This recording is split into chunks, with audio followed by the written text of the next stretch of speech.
Hey everybody, Scout Crafty here again, midweek Wednesday. I hope you're having a great week so far. We got a little bit of a mosh plan today. Should be a good episode. Looking forward to it. It was a beautiful day today. Spring is really starting to pop here. We had a couple warm days. Of course, April is always a funny month. You know, it could go either way. So that's why you don't plant until there's no more hint of a frost. We've been having, warm, cold, warm, but the warm days really make the trees pop. You could see, and it's just a beautiful day. And Pipes is out there. It's funny, I got 4 bowls of water that I put out every single day for all the animals. Yet Pipes loves to drink out of the bird bath. I don't know why, but he does. Also, I got a nice visit today, or last night, I should say, early in the morning, 2 a.m., from the possum. The possum that I haven't seen in a while, looks like he's doing good. He was hungry last night. Usually the possums, what's funny about them is they'll eat a little bit and they leave. They always leave a little. Whereas the raccoons, they eat everything on the plate and then they throw the plate away. You know, they're like hogs, raccoons. But the possums are gentlemen. They will eat a little bit and leave some. Always leave some. Amazing. So everything's going good here, and I'm looking forward to a couple projects we got going on today. Let's get right to it. Okay, first up, I want to talk about this great switch that we got last week at Elephant Trunk, and I wasn't exactly sure how it worked. I paid $3 for it, but I know it's some kind of motor switch. I just didn't know exactly. It's a thermal control motor switch for fractional motors, which is the motors we use here, like quarter horse, half horse, 1/3 horse. And my buddy Rick Centore, who's a fellow Marine, great guy, and we meet up at the shows. Rick had, wrote me an email, and he showed me exactly how these work. So I was so thankful. Thank you so much for that, Rick. And I want to show you how this works because it's so interesting. So here's the switch in question, and you could see here. Remember, I was saying that I thought it was some kind of thermal or whatever, but it's thermally controlled. What it was missing was the link that goes between these 2 screws that they call the heater element. Now, depending on what motor you're going to use this switch for, you have to have certain, like if I'm going to use it for a smaller motor, I might have a 3 or 4 amp heater element. And what that would go between these 2 screws, and when it gets too hot, that would disconnect this switch, and it's called thermally protected. And a lot of, like my buddy Joe from Joe's shop, he said some of his motors had to have thermal switches on it or they wouldn't pass inspection. So when Rick told me what to get, I went online. First of all, if you look here, it tells you what kind of what kind of heater element you need. I needed the P series heater elements. Went on eBay. Of course, eBay has everything. And here it is. Here is the heater element. Now, I could have got any amperage I wanted. I got one of the higher amps because most of my motors are all protected. I don't want to be dealing with the switch shutting down. This is I believe, a 15 amp heater element, or 13 amp, something like that. It's high up there. And you can see the thickness of it. So it would take a lot of amperage to get this hot. But this gets installed here like this. Probably like this, so you could see what it says P38 on there. So if we get installed, and it would surround that little heater element, and when it heats up, if it gets too hot, this would disconnect through here, and you would have a safety. Isn't that interesting?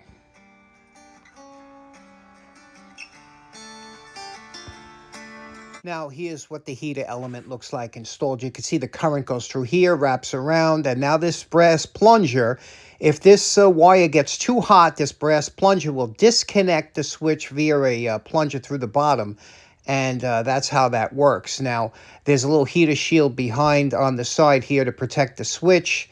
And a funny thing is, this is a 13.5 amp heater.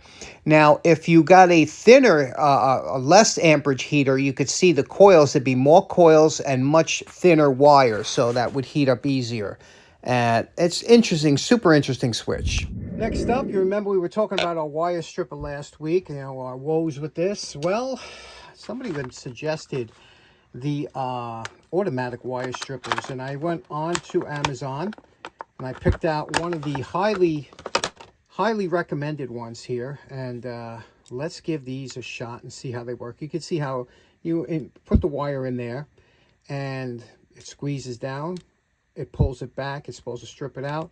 And you has a gauge in here, and it also has a tension, how much you want to have. So let's see how this works. Okay, sometimes you have to play around with these to get them to work correctly, but this is solid gauge, 18 gauge wire, right? We're going to put it in here. Now this you can adjust back and forth. Let's say I wanted a half an inch of exposed wire. You can move this forward or backwards, which is nice. Here's a little wire cutter here that you can cut the wire. Let's put it in here. Give it a squeeze. Let's see what we got there. Well, look at that. That's a beautiful, and it leaves a little bit on there. That's a nice little nick there, but nothing that, let's try it now with strand. Let's see how the cutter works on this 18 gauge solid. Okay, no, beautiful. It's a side-by-side cutter, so it really does a nice job. Let's try with a piece of stranded wire. This one here's got an exceptionally thick jacket, so this will be a tough one. Let's see how this does. Put it in till it hits that red stopper. Squeeze down. Okay, look at that. A little nick, but no wires missing. Can you see that? Little nick, but no wires missing. Absolutely beautiful and simple. Look at that. And you want to cut it again.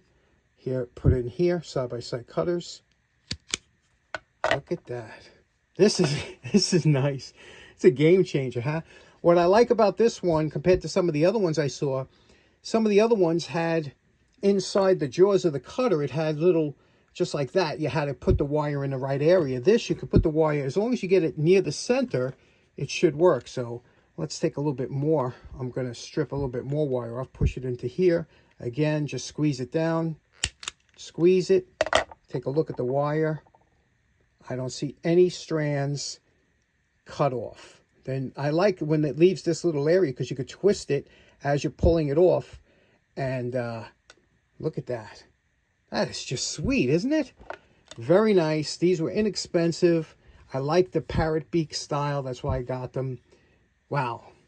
Thank you so much for suggesting the automatic wire strippers. Okay, next up, I happen to be on eBay. I was looking for something else, and this popped up, and you could see a nice vintage Sunbeam electric hedge trimmer.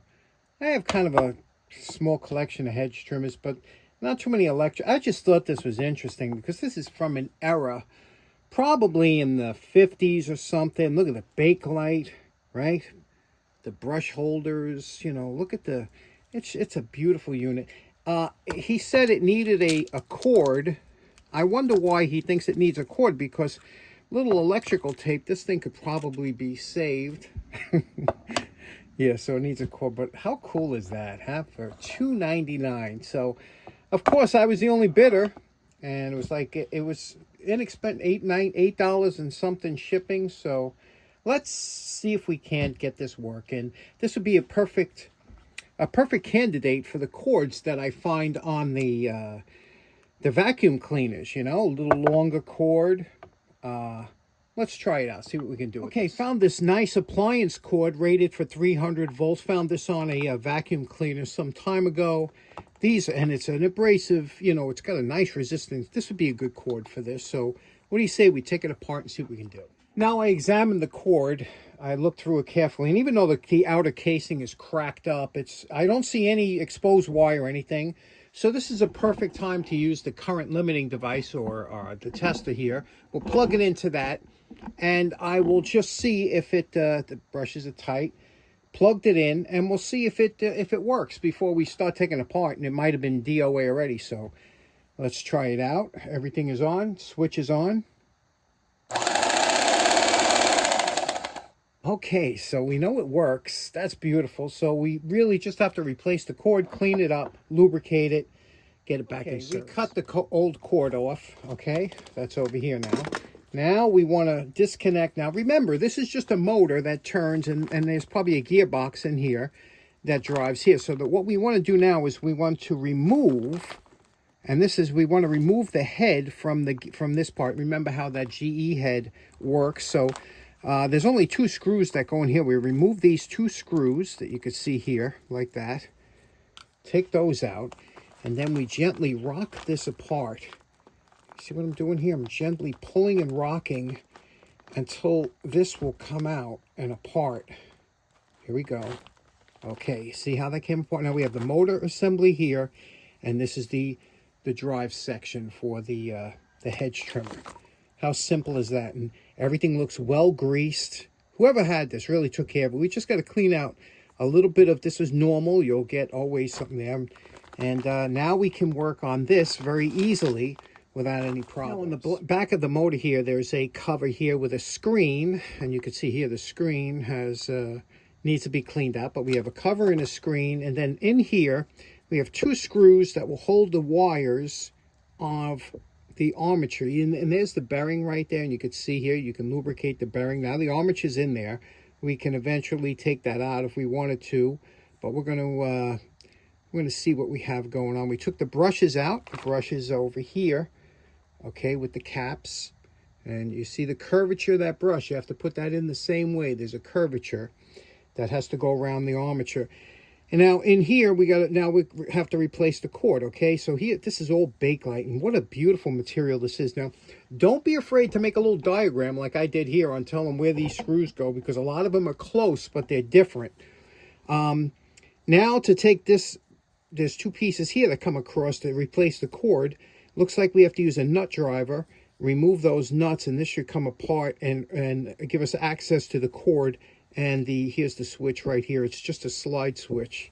We'll see what that is. You know, it's funny, I got all these awesome nut drivers, but nothing has a thin wall thin enough to get around that. So I had to use a good old-fashioned channel lock, put it in here like this, and then break it this way. And a little spray of 50-50 because they were tight after all them years. Now, here's a screw you'll never find. It's a tapped head screw. So it's got a thread on the head, and so you never find that. Don't lose that. And you can see how this comes apart here. And it's got a strain relief there that holds the cord. And you got I'm filming this so I can remember it for myself to see where it goes. Okay, the new cord is on. You can see here we put some heat shrink on here as a strain relief. Now everything is lubricated and cleaned up. Listen to the way the motor sounds.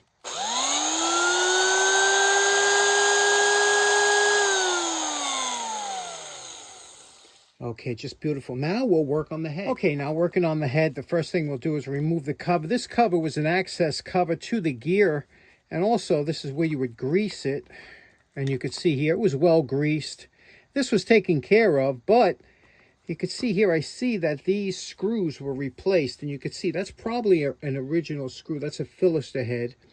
But look at these. These were regular cap. And look, they don't screw down all the way, and they have nylocks on the back, which I'm almost sure these didn't have. So somewhere along the line they were servicing this and they lost the original bolts, or something happened. We'll take it apart and see what the deal is, but you can see how this works. All it is, it's a worm gear that comes in here, spins this around, making that go back and forth. Very simple.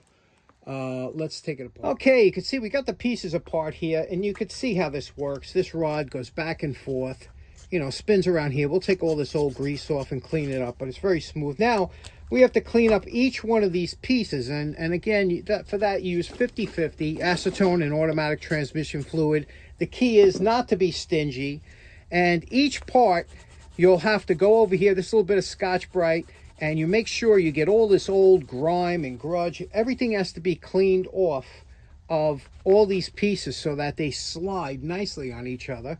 And then also the body here, same thing, a 50-50. And you notice, but you go very lightly. You don't want to take off any paint, but notice very lightly with the Scotch-Brite. That'll get the dirt off first.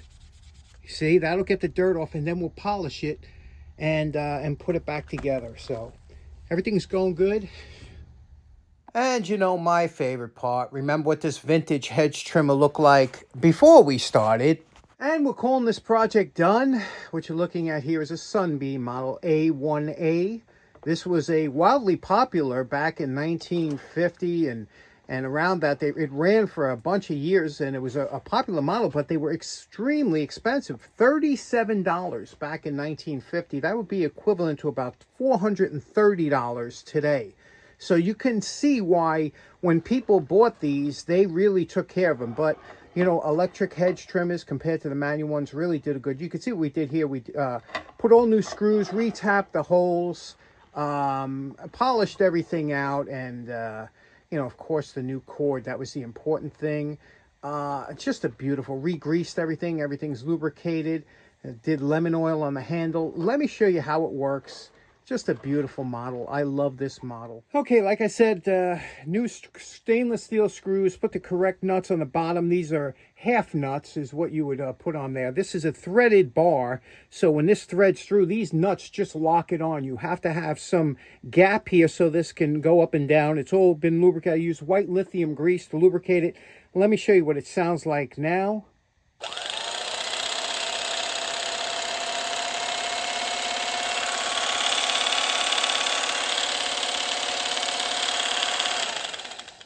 Just beautiful. Just a nice machine. This machine will last my lifetime and many more. You can see here what the label says here. It says made in the United States of America. And then here it says patents pending, volts 110 to 120 watts, 65. So there we have it. What a beautiful model. Really enjoyed this. What do you think of this vintage hedge trimmer by Sunbeam? Okay, so we had a little bit of a long episode, but a midweek mosh. I hope you enjoyed it. We'll see you again on Friday. Take care now. Bye-bye.